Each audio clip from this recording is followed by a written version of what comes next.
Hoy te contaré una historia impactante, de esas que tocan el corazón y nos recuerdan el verdadero valor de la familia.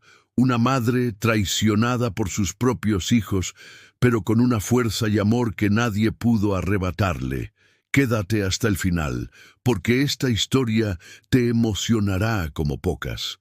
Qué gusto tenerte aquí. Eres una persona de gran corazón por acompañarnos en estas historias llenas de vida. Nos ven desde muchas partes del mundo y me encantaría saber desde dónde estás viendo este video ahora. Regálame un like y suscríbete al canal para no perderte ninguna de nuestras historias. La puerta de la casa se abrió de golpe, dejando entrar una ráfaga de aire frío junto con dos oficiales vestidos de negro, que sostenían papeles en la mano y miraban con seriedad el interior de aquel hogar. Doña Mercedes, sentada en su sillón favorito junto a la ventana, levantó la vista confundida, sus ojos cansados intentando descifrar qué estaba ocurriendo. Los oficiales anunciaron con voz firme que venían a ejecutar una orden de desalojo, que la propiedad ya no estaba a su nombre y que debía desalojar la casa inmediatamente. Mercedes apretó con fuerza el brazo del sillón, sintiendo cómo la tierra bajo sus pies comenzaba a tambalearse. Carmen, su hija mayor, estaba allí, parada en medio de la sala con los brazos cruzados, su rostro serio, pero evitando mirarla directamente. Javier, su hijo menor, apoyado en la pared, miraba su teléfono sin prestar demasiada atención, como si todo aquello fuera solo un trámite más en su ocupada vida. Carmen dijo entonces, intentando sonar comprensiva, que era lo mejor para todos, que ya no podían mantener esa casa vieja y que con el dinero podrían saldar deudas y empezar de nuevo.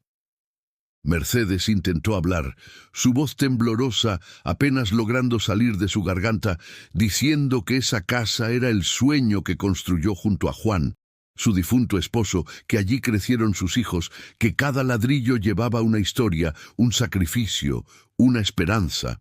Pero Carmen la interrumpió diciendo que ya no era tiempo de nostalgias, que necesitaban avanzar, que era solo una casa y que ella estaría mejor en un lugar donde pudieran cuidarla. Los oficiales comenzaron a mover los muebles, levantando las sillas, las mesas, las fotos enmarcadas que adornaban las paredes. Mercedes observó cómo cada objeto salía por la puerta, sintiendo que cada uno de ellos arrancaba un pedazo de su vida. Caminó lentamente hacia el jardín, apoyándose en su bastón, y tomó entre sus manos la foto de Juan, la misma que siempre estaba sobre la repisa junto al reloj. La acarició suavemente, murmurando con tristeza que nunca imaginó que sus propios hijos harían algo así, que Juan no lo hubiera permitido, que todo lo que construyeron juntos se estaba desmoronando frente a sus ojos. Un vecino, don Ernesto, que había visto el alboroto desde la reja, se acercó indignado y le gritó a Javier que eso era una injusticia, que cómo podían echar a su propia madre de su casa. Javier levantó la mirada del teléfono con fastidio y respondió que no se metiera, que eso no era asunto suyo, que estaban haciendo lo correcto. Carmen se volvió hacia Ernesto y, con tono frío, dijo que Mercedes necesitaba cuidados que ellos no podían darle allí, que era por su propio bien. Mercedes se quedó de pie en el jardín, viendo cómo los oficiales colocaban los muebles en un camión. El sillón donde siempre tejía por las tardes, la mesa donde cada domingo reunía a la familia, las cortinas que ella misma cosió con esmero. Todo salía de la casa como si fuera basura. Sintió que el aire le faltaba, que su pecho se apretaba, que algo dentro de ella se rompía de manera irreparable. Carmen se acercó, y sin mirarla a los ojos, le dijo que ya habían arreglado todo, que la esperaban en un lugar donde estaría bien cuidada, que allí no le faltaría nada. Mercedes apenas pudo asentir, porque las palabras ya no le salían. Subió al auto que la llevaría, con la foto de Juan apretada contra su pecho, mientras su mirada seguía fija en la casa que se iba alejando poco a poco. Dentro del vehículo, Una lágrima rodó por su mejilla mientras susurraba con voz apagada que le habían quitado su hogar, que ya no tenía a dónde volver, que todo lo que amaba se quedaba atrás. Cuando el auto dobló la esquina y la casa desapareció de su vista, Mercedes cerró los ojos intentando guardar en su memoria cada detalle, cada rincón, cada momento vivido allí. Recordó las risas de sus hijos jugando en el patio, las noches de frío junto al fuego, los cumpleaños llenos de música y abrazos. Recordó a Juan, construyendo con sus propias manos aquella cerca de madera, prometiéndole que algún día esa casa sería su refugio para siempre. Y ahora todo eso quedaba atrás, borrado, arrancado de su vida por las mismas personas a quienes dio la vida. El oficial que la acompañaba intentó consolarla diciendo que el lugar al que la llevaban era cómodo, que tendría compañía, que no estaría sola. Mercedes lo miró con una mezcla de tristeza y resignación y le dijo que no era la soledad lo que le dolía, sino el abandono, la traición, la indiferencia de quienes más amaba. Al llegar al hogar de ancianos, un edificio gris y frío, Mercedes fue recibida por una enfermera sonriente que la ayudó a bajar del auto y la acompañó hasta su nueva habitación. Era un cuarto pequeño, con una cama sencilla, una silla, una mesa y una ventana que daba a un muro sin vistas. Mercedes dejó la foto de Juan sobre la mesa, la única cosa que había traído consigo, y se sentó en la cama mirando alrededor, sintiendo que su mundo se había reducido a esas 4 paredes vacías. La enfermera le habló con amabilidad, diciéndole que allí estaría bien, que tendría comida, medicina, cuidados. Mercedes le agradeció en voz baja, pero en su interior sabía que nada de eso podía reemplazar lo que había perdido. Esa noche, mientras las luces se apagaban y el silencio llenaba el pasillo, Mercedes se acurrucó abrazando la foto y le habló a Juan con un hilo de voz, diciéndole que ojalá estuviera allí, que necesitaba su fuerza, que no sabía cómo iba a seguir adelante sin su casa, sin su lugar en el mundo. Así terminó aquel día, con Mercedes mirando al techo, los ojos húmedos, el corazón pesado, preguntándose cómo habían llegado a ese punto, cómo los lazos de sangre podían romperse tan fácilmente, cómo el amor de madre no había sido suficiente para impedirlo, y sin embargo, en algún rincón profundo de su alma seguía encendida una pequeña chispa de esperanza, una fe silenciosa de que aún no todo estaba perdido, de que tal vez, solo tal vez, alguien recordaría lo que significaba ser familia. Una semana después de su llegada al hogar de ancianos, Mercedes seguía sentada cada mañana junto a la ventana de su habitación, con la foto de Juan entre las manos y la mirada perdida en aquel muro gris que parecía burlarse de su silencio. No hablaba mucho con las otras residentes, aunque algunas intentaban iniciar conversación, contándole anécdotas, ofreciendo compañía, un poco de calor humano. Mercedes, sin embargo, respondía con una sonrisa tenue y unas palabras cortas, como si temiera que cualquier vínculo nuevo fuera también arrancado de su vida sin previo aviso. Las noches eran largas, frías, llenas de recuerdos que llegaban sin permiso, haciéndola revivir momentos felices que ahora dolían más que nunca.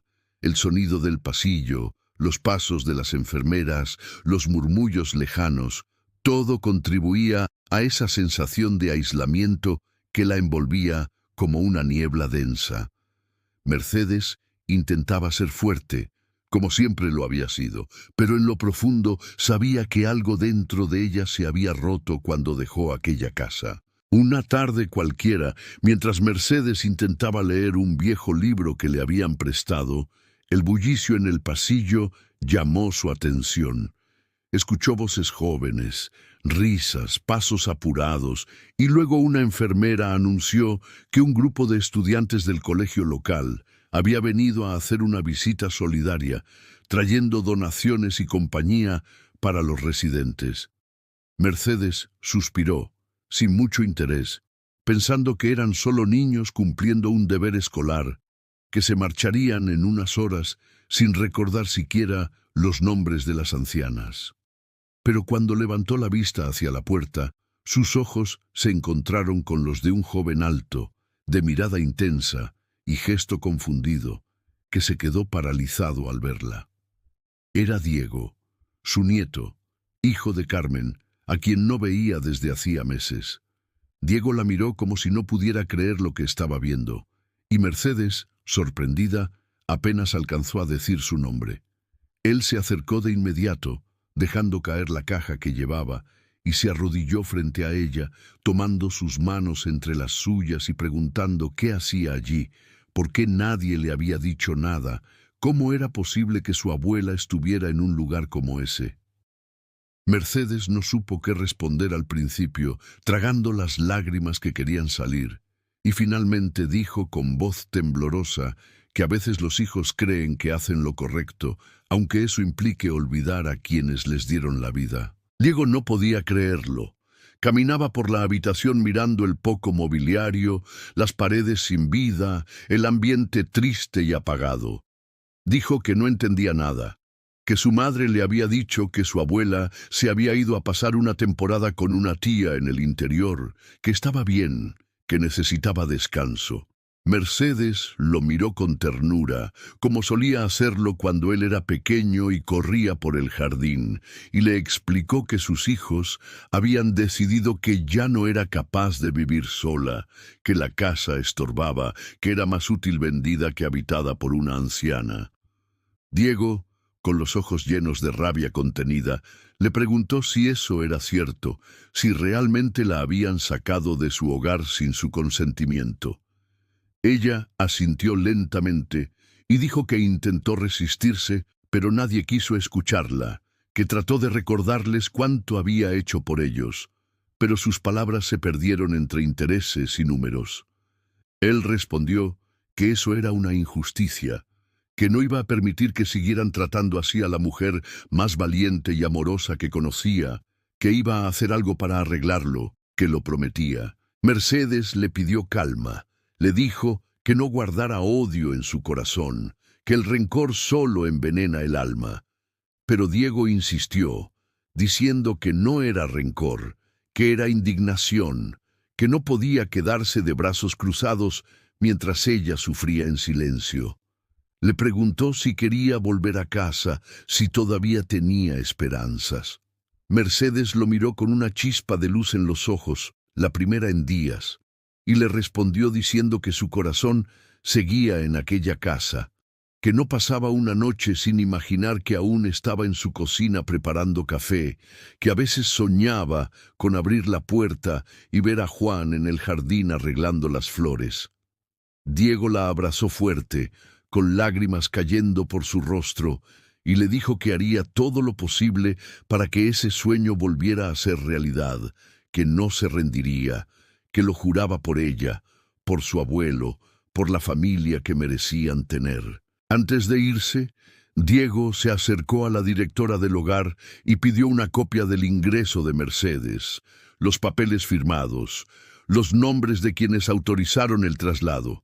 La mujer, sorprendida por su tono decidido, le entregó lo que pedía sin hacer muchas preguntas. Diego salió del lugar con una mezcla de furia y determinación, caminando por las calles como si cada paso lo acercara a una meta que apenas comenzaba a formarse en su mente. Sabía que no sería fácil, que enfrentarse a su madre y su tío significaba remover heridas profundas, desenterrar verdades dolorosas. Pero también sabía que no podía fallarle a Mercedes, que esa mujer no merecía terminar sus días lejos de todo lo que había amado, olvidada por aquellos a quienes dio su vida entera. Esa noche, Mercedes se quedó en su cama mirando el techo, pero esta vez con una expresión distinta. No era resignación ni tristeza, era algo más sutil, más poderoso, una esperanza tímida, como una flor que se abre en medio del invierno.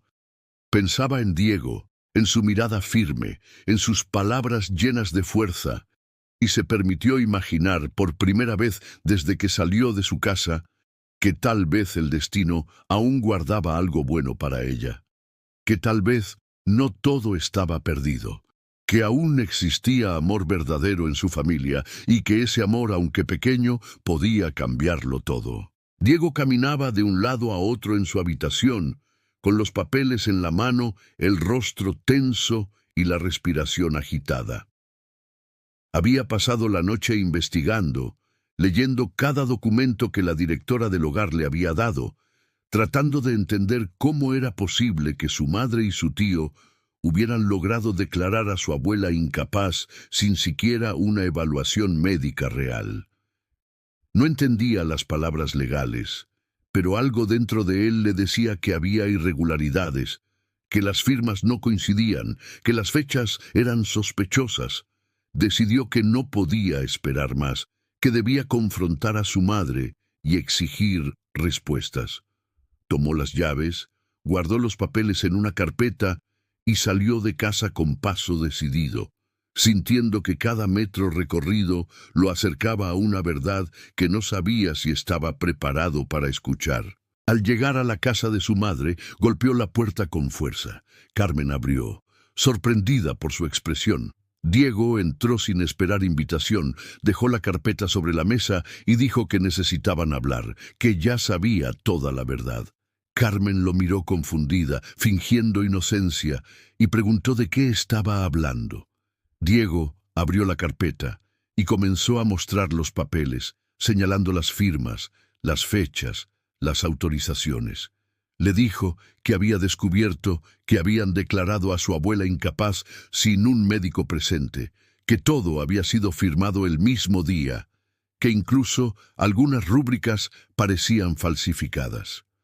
Carmen frunció el ceño y le pidió que bajara la voz, que no entendía por qué estaba haciendo tanto drama por algo que ya estaba resuelto.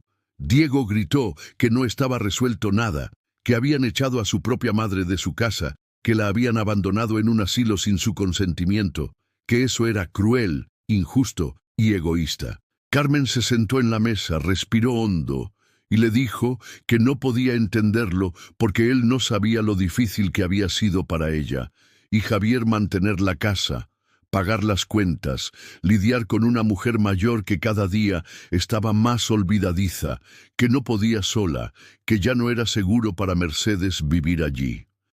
Diego replicó que no se trataba de seguridad ni de comodidad, que se trataba de respeto, de amor, de gratitud, que su abuela merecía decidir sobre su vida, que no podían arrebatarle su hogar como si fuera una carga.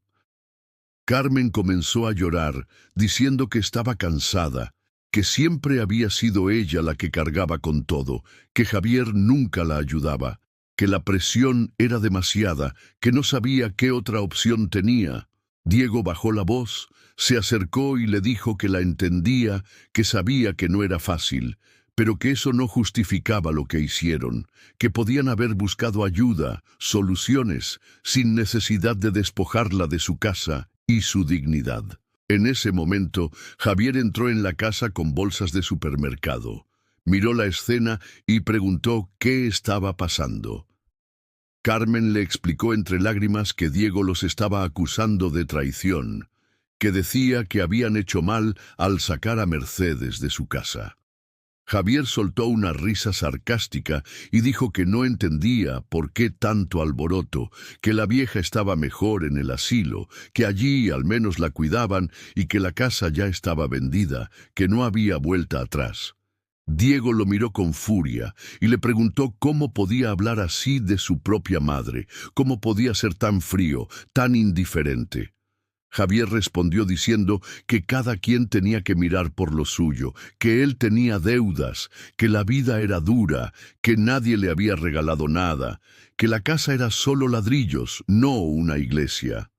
Diego le gritó que no era solo ladrillos, que era el hogar donde crecieron, el lugar donde su abuela les enseñó valores, donde su abuelo trabajó hasta el último día, que estaban tirando a la basura todo lo que representaba su familia. Carmen intentó calmar a ambos, diciendo que ya no tenía sentido discutir, que la venta estaba hecha, que el dinero ya estaba comprometido, que no podían deshacer el trato. Diego dijo que eso lo decidiría un juez, que ya había contactado a un abogado, que iba a impugnar la venta, que iba a demostrar que el proceso de incapacidad fue fraudulento, que iba a luchar hasta las últimas consecuencias. Javier se burló diciendo que era un iluso, que los tribunales no se movían por sentimentalismos, que no tenía pruebas suficientes, que perdería tiempo y dinero.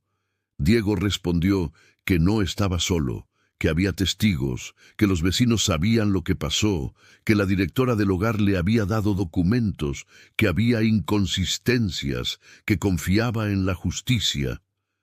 Carmen se quedó en silencio, bajó la cabeza y dijo que no quería pelear más, que solo quería paz, que si Diego lograba revertir la situación, que así fuera, pero que ella ya no podía cargar con más peso. Diego salió de la casa con el corazón apretado, sintiendo una mezcla de tristeza, enojo y determinación. Al día siguiente, junto al abogado, presentó una demanda para anular la venta y la declaración de incapacidad, basándose en las irregularidades encontradas. También comenzó a hablar con los vecinos, quienes confirmaron que Mercedes siempre había estado lúcida, que nunca mostró signos de incapacidad, que la veían salir, conversar, hacer las compras. Reunió testimonios, fotos, cartas, todo lo que pudiera demostrar que su abuela había sido víctima de una decisión apresurada y egoísta. Cada noche volvía al hogar de ancianos a visitarla, contándole cada avance, cada pequeño logro, cada esperanza que iba creciendo. Mercedes lo escuchaba con lágrimas en los ojos, acariciándole la mejilla, diciéndole que estaba orgullosa de él, que Juan estaría orgulloso, que había heredado la nobleza y la fuerza de su abuelo. El día de la audiencia preliminar, Diego acompañó a su abuela al tribunal. La ayudó a caminar, la sentó junto a él, le tomó la mano con fuerza. Carmen y Javier llegaron juntos, con rostros tensos, evitando mirar a su madre. El juez leyó el caso, repasó los documentos, escuchó los testimonios iniciales. Finalmente, anunció que la venta de la casa quedaba suspendida provisionalmente, que se abriría una investigación sobre la declaración de incapacidad, que Mercedes recuperaba temporalmente la posesión de su hogar mientras se resolvía el proceso. Diego sonrió emocionado, apretando la mano de su abuela, mientras Mercedes lloraba en silencio, con una expresión de alivio y gratitud en su rostro. En ese momento, supo que la batalla apenas comenzaba, pero que ya no estaba sola, que el amor verdadero siempre encuentra caminos, que su hogar, su historia y su dignidad valían cada esfuerzo, cada lágrima, cada paso hacia la justicia. Esta fue la historia de una madre que, incluso traicionada por quienes más amaba, encontró esperanza y justicia gracias al amor incondicional de su nieto. ¿Qué fue lo que más te conmovió de todo lo que vivimos hoy? Me encantaría saber tu opinión. Cuéntame en los comentarios y sigamos esta conversación tan valiosa. Aquí en el canal encontrarás otras historias que también tocarán tu corazón y te harán reflexionar. Te invito a descubrirlas. Gracias por estar aquí, por regalarme tu tiempo y tu sensibilidad. Es un verdadero privilegio tener a alguien tan especial como tú acompañándome.